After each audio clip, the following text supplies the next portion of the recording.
We're talking about Winging It With You, which has been out just under a month now. Hi. Hi, how are you? Good. How are you doing? Oh, good. It's Monday. Monday. I know. Thanks for being patient with me. It's just a Monday. Oh my gosh, of course.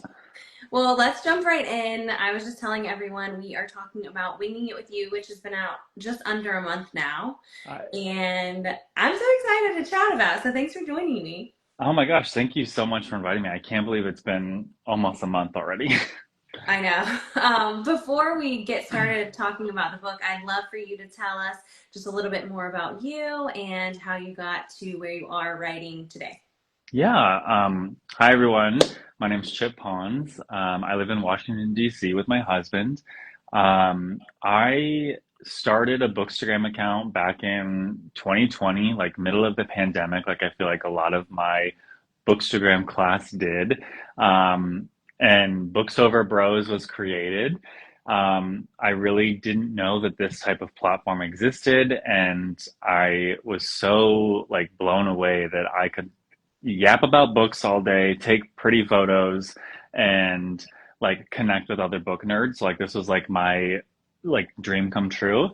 Um, and then yeah, just from there, like I kind of got the delusioned courage to write my own book. I self-published my first one, and now we're celebrating the um, 1 month release of my traditionally published book, Winging It With You, and now I'm here with you. I love that so much. I know I remember when the first book came out, and that already feels like so long ago. I can't Yeah. imagine. So long, but so like just happened at the same time. I'm sure it's very surreal. It is wild to think that that was 2022. Um, but yeah, I so much of my life has changed, in the book space and just also like in my real life. Yeah, it's been the most incredible little adventure of my life. Well, I definitely want to talk about this book. That's why we're here. So, Yeah, can you give us a summary, spoiler free ish, okay, of Winging It With You? sure. Winging It With You is a gay fake dating rom-com set on a reality television like kind of similar to The Amazing Race, right? There's travel elements, there's challenges, but there's no race. And it kicks off with Asher Bennett, our, blonde glasses wearing sweet little hero getting very publicly and tragically dumped at the airport ticket counter. Um, right before he's about to go on said competition show. And so he needs to scramble. He decides he's going to go on the show anyways, and he has to convince a random stranger at the airport to be his, or he concocts this plan to convince a random stranger to be his fake boyfriend on the show. And insert Theo Fernandez, our hot, recently get grounded pilot. Um, who has just exceeded, flying hours. And the two of them set off on this epic adventure where they're faking it for the cameras and figuring out what's real behind the scenes. Perfect. I feel like you might have done that a time or two. I'm just coming off of like 2 weeks of book tour, so like I'm hoping I've made my publicist proud. Yes, absolutely worth it. So, where did you get the inspiration for this story? Honestly, the inspiration came from the trope of fake dating. Like I knew after releasing You and I Rewritten, I knew I wanted to go, like, I really wanted to lean into the classic rom com tropes that I grew up loving, the fake dating, the forced proximity, the only one bed moments. And so when I started like fixating on fake dating, I was like, okay, how could I torture two men who are pretending to be boyfriends in the most like comically ridiculous way possible. And to me, that was like reality TV. Of course, like let's have them fake date for cameras on a reality show. And then I was like, let's get them traveling across the world. Let's get them on every mode of transportation known to man. Let's force them to go into hotel rooms that, of course, only have one bed. And so then this like travel challenge show kind of came to life, and it was just game over from there. So, Epic Trek challenges. What was it like coming up with them all? Like, do you have a favorite? And okay, first I have to ask, do you watch The Amazing Race? And did you watch this recent season? I did not. It's on my to-do list to go back and watch the last season because I was like so immersed in winging it with you that I was like I need to not be around that because I didn't want it to like find its way into my writing, find its way into like my social media captions. Um, but it's on my to-do list because I know that like I know who the winners are and that made me so happy. Um, I grew up watching The Amazing Race with my mom and my grandparents. Like that was something that was like one of their shows. I will admit it's not like one of my go-to favorite shows. But there's just something so like intense about that competition that like it to me was like the perfect foundation for like a rom-com setting. Um, so it's easy to pull inspiration from.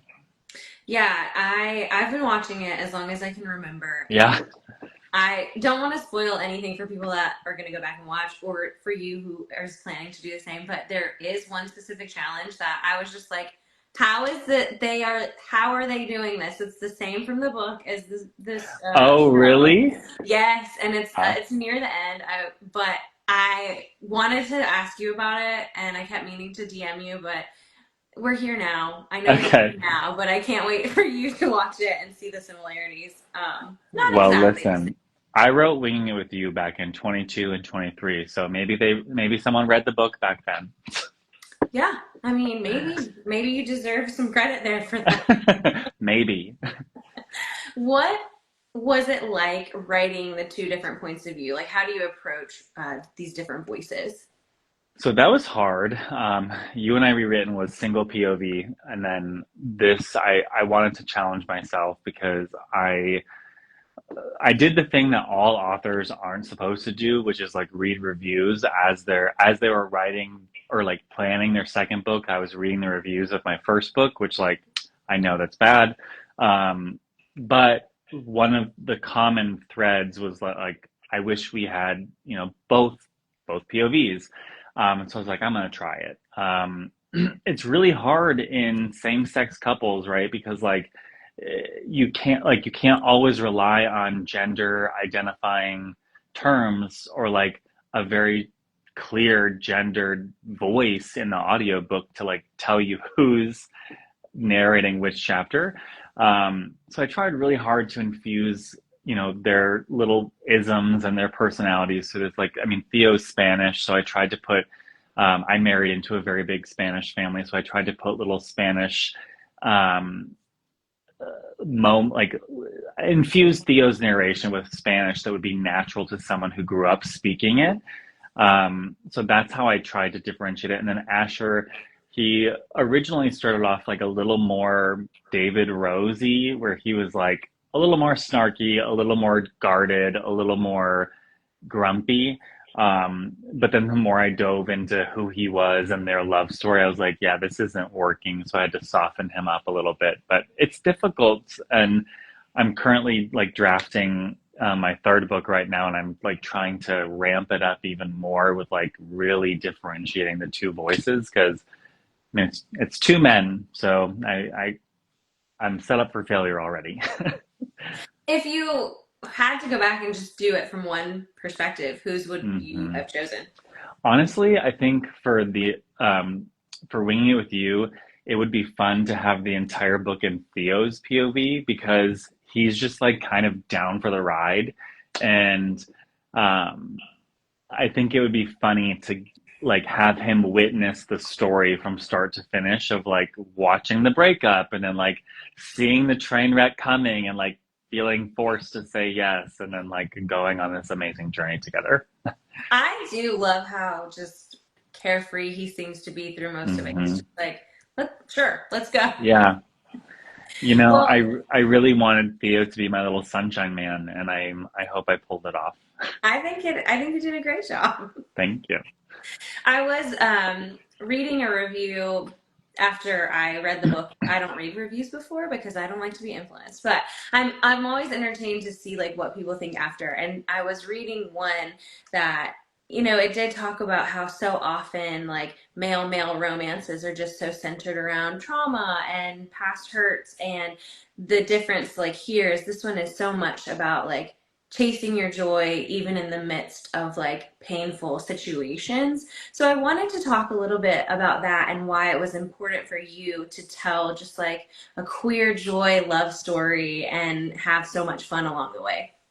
Yeah, first of all, those types of reviews mean the world to me. Like that's ultimately the heart of this story is that like queer joy is a central theme, and that's what I hope readers take away. So I'm really glad that like people have resonated with that.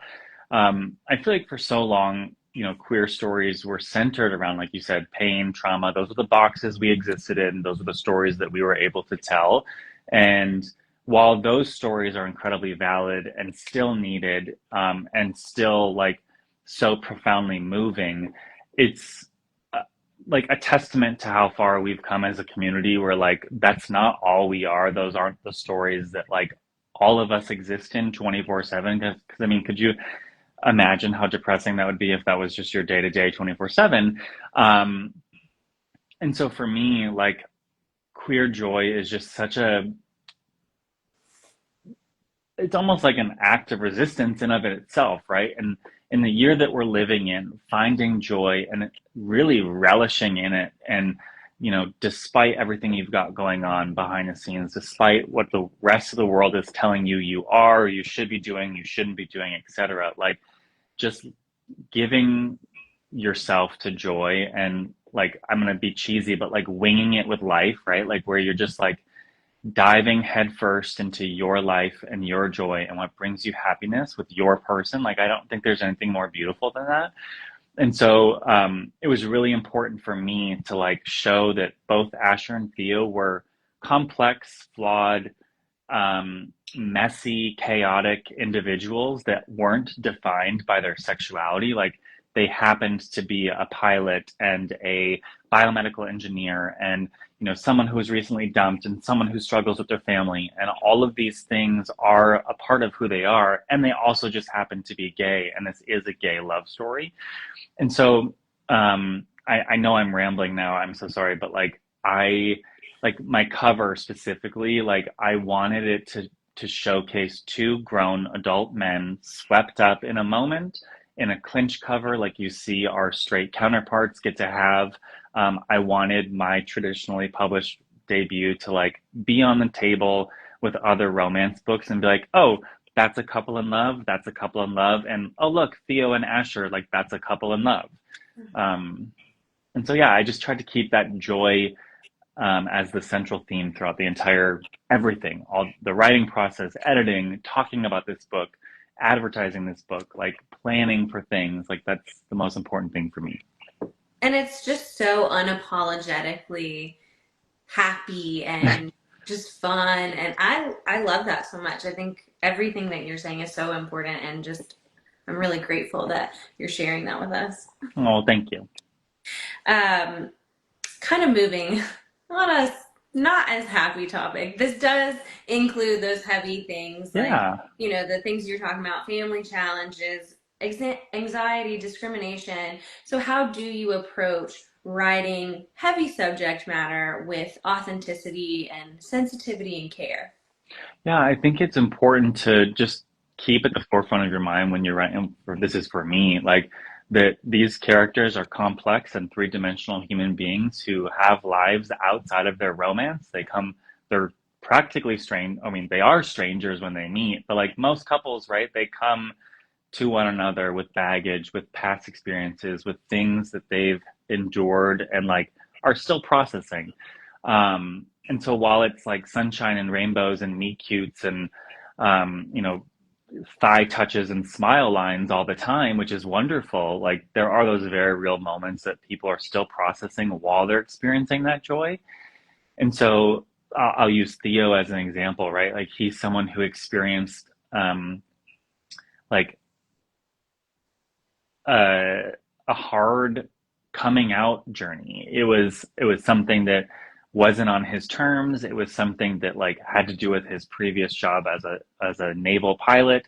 Um, and there's a lot of trauma that's associated with that. And so like he completely pivoted how he lives his life on a day-to-day basis because of that one singular instance. And like all things in life, that obviously catches up to you and comes for full circle. But I think it's just really important to showcase that balance and the complexity of the human experience, because it's not all sunshines and rainbows. It's not all doom and gloom. And like at the end of the day, these fictional characters are still representative of that experience. Well, and going back to their story and how, it's thigh touches and smiles, and I was so wrapped up in just this chemistry that they had. And it Mm. is a slow burn, and it's like a sizzly slow burn, and the payoff is just, it's there, and it's like chef's kiss. It's so good. So why is it important to tell these sex positive stories that showcase people experiencing pleasure without shame? Yeah, I mean, listen, I am a romance reader that feels like all romance readers should read the types of romance books they want to read, right? Like for me, there was a lot of moments in this book that I was like, I think I'm going to do mostly closed door intimate scenes. Like it just, it felt right. It felt like natural. But then also I was getting to a point I was like, no, they're probably going to like hook up on page two, like the first time they're in a bed together. Like that's just very, like I polled a lot of my gay male friends and I was like, hey, listen, here's the deal.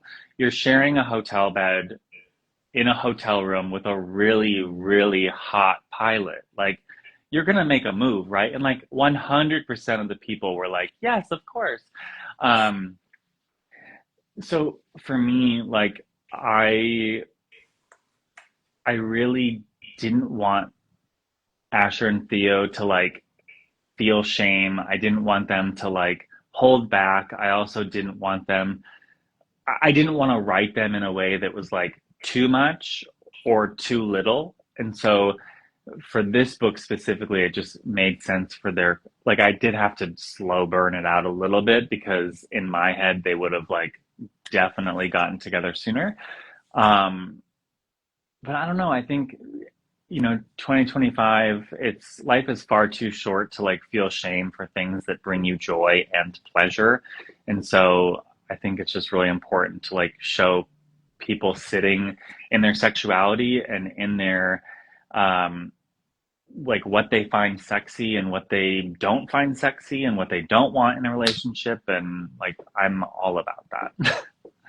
What did you find was the trick to writing? I'm always so interested in this strangers to lovers trope where it's like, how do you go from 0 to 100 but pace it right? Yeah, that's hard. Because how everyone in the romance community hates the insta love and insta whatever, but like I'm a huge fan of that. When But you know, you know. when you know. But for me, I really think that's where sex positivity comes into play. If that's something that you're into, like if you are someone who is, a sexual being, or like someone who is like open to sexual encounters, right? Um, I think the physicality and the force proximity of these two really allowed them and forced them to get really comfortable with one another very quickly. I don't remember who I was talking to, but it's like, they're sharing a hotel room. They're literally sharing a sink to brush their teeth in. Like those walls have to come down very quickly. And I think when you do that emotionally and when you do that from a space of like vulnerability, it also lowers those walls sexually. I think you're more open to like seeing where this goes and like being okay with a fling and like not putting so much pressure on this to be a happily ever after. Like in my head, I think both of these men went into this like, oh sure, like whatever happens, happens. Asher just got dumped. Theo's like free trip. And like if they happen to get laid along the way, why not? Why not? That should be the tagline of. Honestly. But honestly, I think the key here is that like I wanted, just like the challenges, I wanted each physically intimate moment to take them a step closer emotionally. And so it was all done with purpose and with intent. So Yeah, and I mean, there are a couple of scenes, I don't want to give anything away, but just the palpability of the moment is just like out of this world. You did such a great job. thank you. That's like the highest compliment. Put that on my gravestone. Okay. Just credit me. Perfect. So, do you have a favorite scene or one of your favorite scenes that you can reference just as like maybe you viscerally remember writing it or it just brings you so much happiness? Yeah, I think honestly the scene, and I feel like I've talked about this a lot, but it's the La Tomatina scene when they're in Spain and they're in this massive tomato festival where they're throwing tomatoes all over the place. And for me, there's like a specific smell to that scene. There's a specific sound to that scene. Like there's music playing. I had so much fun writing it, and I just felt like it was the most challenging scene I've ever attempted as an author, like trying to depict this massive tomatoey food fight. Um, and I put it in the book, but like there was the scene from, I don't know if you're a One Tree Hill fan, but okay, that's fine. This is a One Tree Hill fan account, but there's a scene, I can't remember. I think it's the end of season four, five, four, where a state championship is won, and there's confetti flying down, and it's like the moment when you see the person you're supposed to be with for the first time, and you're like really seeing them and understanding what this person means to you. And so I knew I wanted to kind of replicate that feeling, but instead of confetti and sweetness, I wanted there to be tomato guts. Perfect. So that was my hands down my favorite scene. It's such a pivotal one, but also just like so fun to write. I love that description. I often do feel a little shame for not being a One Tree Hill person just because I do live in North Carolina where it was all like the ocean Mm. and everything. So I'm sorry. Maybe someday. I feel like I you do could. like Gossip Girl. Is that okay? That is okay. That is okay. One Tree Hill is up here, Gossip Girl's over here, but we will get you there. Okay, well, that'll be on my to-do list. Yes. So you were telling us that you read that or wrote this 2022-23. Hmm. How much did it change from initial conception to what we got in our hands? Oh my gosh, it changed so much. Winging It With You was originally going to be self-published, and when I was in the kind of final stages of draft or plotting and starting to draft, um, my now agent, who had kind of been in the peripherals the whole time, Team Jess, she's wonderful. Um, she was like, "Hey, I have time now to talk about You and I Rewritten from way back in the day." And our queen, Sarah Adams, one of my really good friends, gave me some perfect mentorship at the time when I needed. And she was like, "Hey, you've got an agent interested in your inbox. Like, give her what she wants, but also pitch what you're working on next." And so I was like, "Hey, here you go. Here's You and I Rewritten, but also um, this is what I'm working on right now, and I think you'd really like it because here's the summary, and like you have titles like this." And that like immediately got me a phone call with my now agent, and then like she offered representation, and then we sold the book. And so um, originally Winging It With You was supposed to be like 99.9% behind the scenes of the show. Like there was not supposed to be um, any competitions on page, which I know sounds ridiculous now, but like I can just picture my agent being like, "Oh, you sweet little dum dum. Like you're writing a reality TV romance. You need to put reality TV moments on page." Um, but yeah, I really was like fixated on the idea of what happens when the cameras aren't rolling. And so like you get like this synopsis of what's happening, and then all the drama, all the like behind the scenes stuff was the meat of the story. So that's the book I wrote. And then I had to go back and layer in the story with all the actual challenges and more of the travel and like the action dynamics. So that was the biggest change, and that took me like 5 or 6 tries to get it right. Well, we're all grateful for those edits because it's perfection. Oh, thank you. If readers could only take away one thing from this story, what would you hope that would be? Honestly, I'm going to borrow from my dedication because I feel like that's the overall intent of this book. When you realize that a leap of faith in your life is presenting itself, whether that's a job, a relationship, a move, something that terrifies the crap out of you, um, like I hope that this book is the little nudge or like the little whisper in your ear that like when it does present itself, that you like are brave enough or like that you are assured of you're like self-assured enough to take that leap. Because in my personal life experience, like those moments, those defining leaps of faith are always so much more beautiful than you could have ever hoped for. um, and that like queer joy is worthy of all the big swoony moments. So those are my two things. Well, I think you did a great job with that. Thank you. Kind of pivoting toward your writing process. What is your writing process? Yeah. So for books 1 and 2, I wrote completely out of order, which everyone that I talk to is like, you're a sociopath. But I start with like a really heavy outline. I plot the whole story. I figure out what the heart of the story is, the ending, like the beats that I want my characters to go through. And then because I can't write in order, I would just like grab a random scene and draft it from start to finish and then file that away and do that again and again and again and again. And I'd end up with this folder of like vignettes and moments that I would then have to go back and weave together. And it's funny with the book that I'm working on now, it's the first time I've ever written start to finish.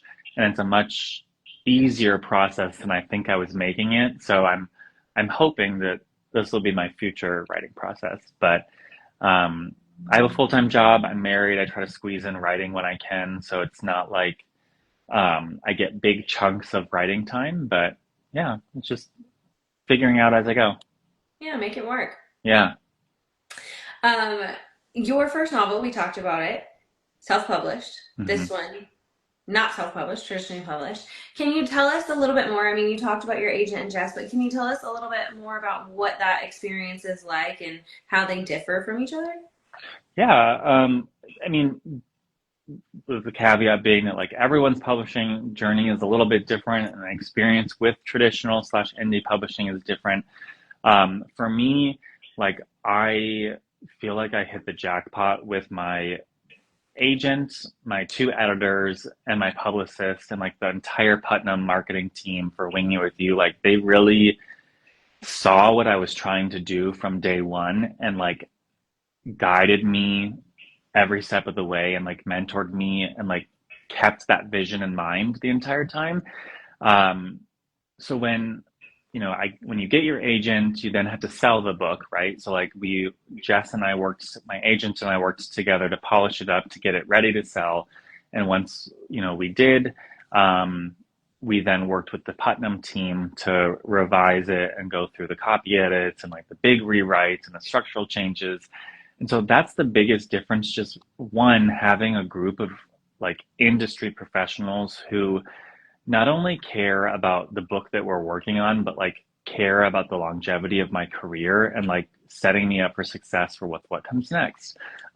Which has been not that that was a surprise, but I I just feel very lucky to have people who are like planning for that and like keeping that in mind as we move through these day-to-day things.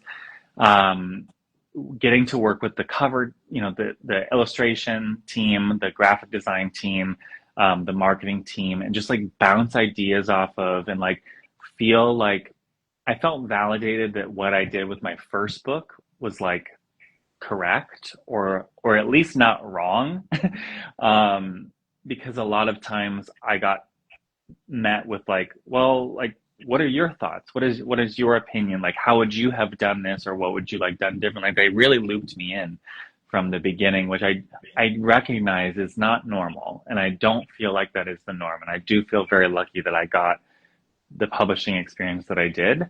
So yeah, just like the wealth of knowledge that my team has is indispensable, and it's something that I will be forever appreciative for because not only do they answer every random question that I have, which like is a lot, like I always start all my emails with, I'm so sorry, I'm coming back to you. Like, don't look at me. Um, but then they like always find ways to like mentor me and coach me through the next thing, and it's just incredible. So, what, with that in mind, like, what is some advice you would have for aspiring authors and writers? Yeah, I I think the biggest thing, especially now, the point in my career where I'm at is I would tell anyone who wants to write a story is to remember your why throughout every stage of the process, right? Like, why are you telling this story? Why does this story matter to you? And like, why do you want it to matter to somebody else? Um, and I think in June, and actually, when I was with Chloe Lisa at my Brooklyn event at the Ripped Bodice, she went on like a very deep rabbit hole of a topic very similar to this, where she was just saying, when you remember like why you're writing stories and why you're wanting to be a storyteller, it allows your most authentic self to come through in your writing. And I wish I had that advice when I was writing You and I Rewritten and even Winging It with You. And I feel like I'm just now like understanding my why and why I want to tell these stories, which is to center queer joy. And so it's really shaped and changed how I'm writing book three. And maybe that's why I was able to write it start to finish because I like saw it through a different lens. But I think that would be my biggest piece of like actual writing advice. And then my number one piece of it, like administrative advice, is um, get a notebook or a note, like how open a note in your phone, and every time someone along the way helps you or like holds your hand through a journey or through this journey, reads your book, reads an arc, shares a good review, you know, gives you good mentorship, holds your hand through the process, keeping that in your notes app. So when you have to go and write your acknowledgments, you have a full record of every single person um, who has helped you along the way. And it just really, one, it's beautiful to see how many hands touch the experience. And then two, it's like it makes your job so much easier at the end because once you write the book, you don't want to do all the awful stuff like more writing. I love that you've said that. No one has ever given that piece of advice before, but it sounds so great because I always wonder when I'm reading acknowledgments, like, how do you not miss people and how do you remember all of the things that went on? So that's perfect. Do you read acknowledgments? Oh, yeah, I read all of the acknowledgments. No, I do too. I always read the acknowledgments first. And then Oh, I go and read the acknowledgments first, and then I make sure to like double check the dedication. I read the dedication, and then I read the book. I don't know why I've always done that, and like as I've started writing, it's like even a more meaningful experience for me because like honestly, this is so lame of me, but it makes me emotional reading people's acknowledgments every time I read them because I know how hard it is now, like putting this together and like. I I could not have asked for a more central hub of humans who like lifted me up and slapped me around when I needed it and like held my hand when I needed it and like just listened to me when I needed it. And acknowledgments are such a reflection of that. yeah, I can't read acknowledgments first because I am like a super no spoiler and I Got will like not even read summaries. I just go. it. I think Wow. so. I'm so scared that maybe one tiny thing will be spoiled Yeah, in an acknowledgement. So I wait, but that's I smart. appreciate your approach. I hear you, but I'm not doing that. Yeah, not now. That's fine. Last question. I don't want to like rush this away because again, we're just at a month, just shy of a month, so it's still fresh. We're still loving it, but what is next for you? Well, I recently just got another book deal with Putnam, and so I have two more rom-coms coming out. One next summer, June 2026, and then the following June 2027. Um, the book that I'm working on right now is called Dearly Departed. I'm entering my small town era.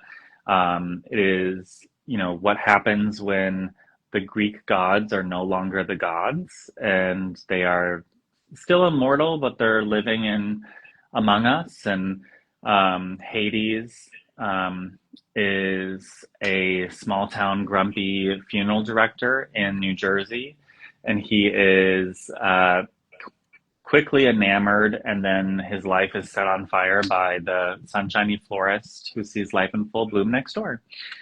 And so it's like grumpy sunshine meets sad shadow daddy meets like all this crazy stuff, and it's the absolute best time I've ever had, like writing ever.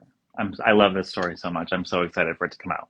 I cannot wait to see like all of the marketing that goes around this. I think it's going to be magical. Oh, I am. We've started talking about cover and vibes and all. Like I've got merch designed already, and I'm ready to go. Do you get to veto cover? Do you like what's your role in that? Um, well, I shook my head very like confidently. So Winging It With You had a different cover, and like we were kind of talking about with like the embrace and the moment, like it took a conversation for us to get there. So I wouldn't say that I have veto power. I trust my team explicitly, and I think they understand now even more so, but like my vision with these stories. And so for both books, I put together like a slide deck mood board of like, these are the vibes, these are like fonts that I'm gravitating towards, these are covers that I'm loving right now. Um, Color schemes, like this is a full collage of like the one character and then the other. I think for Winging It With You, it was like a 6 page slide, and for Dearly Departed, it was like a 27 page slide. Like I just went overboard. Just why not? Really get what I'm saying here, I'm, okay, guys? but this one, like I was so specific. I see the cover so like vividly in my brain for this one. Winging It With You, like all I cared about was the men. I didn't really care about the backdrop. I love the sky and how beautiful and like romantic and lush it is. But for Dearly Departed, like I do have a very specific version of it in my brain. So we'll see how like bridezilla I become with it. But I'm just excited. It's like a story about love, obviously, but it's a lot of grief and a lot of um, heartache and living life out of the shadows, and these I'm putting these immortal beings who are used to living a very specific way in a very modern mortal world, and it's just very fun to torture poor little Hades.